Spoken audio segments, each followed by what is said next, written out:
ఈరోజు దేశవ్యాప్తంగా కేంద్ర హోంమంత్రి అమిత్ షా గారు భారతరత్న డాక్టర్ బిఆర్ అంబేద్కర్ గారిపై సాక్షాత్తు పార్లమెంటు సాక్షిగా అనుచితమైనటువంటి వ్యాఖ్యలు చేయడం జరిగింది.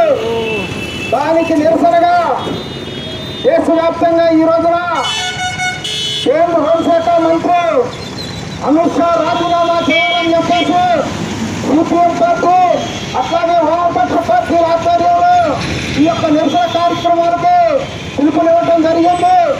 అందులో భాగంగానే సిపిఎం పార్టీ బాధ్యతలు మండల కమిటీ ఆధ్వర్యంలో ఈ యొక్క నిరసన కార్యక్రమాన్ని చేయడం జరుగుతూ ఉన్నది.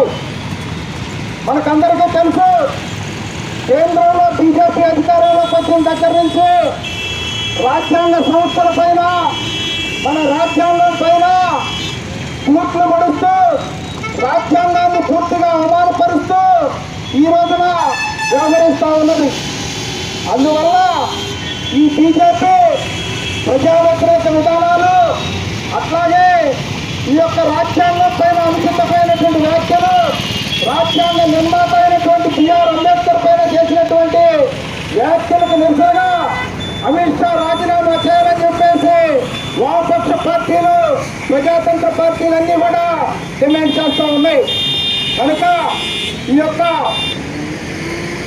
కార్యక్రమంలో దేశవ్యాప్తంగా ఉన్నటువంటి వామపక్ష శక్తులు, ప్రజాతంత్ర శక్తులు, ప్రజాస్వామికవాదులందరూ కూడా అమిత్ షా వ్యాఖ్యల్ని ఖండించవలసిందిగా, అమిత్ షా రాజీనామా చేయవలసిందిగా మేము డిమాండ్ చేస్తూ ఉన్నాం. దేశవ్యాప్తంగా వామపక్ష పార్టీల ఆధ్వర్యాలు డాక్టర్ బిఆర్ అంబేద్కర్ పై రాజ్యసభలో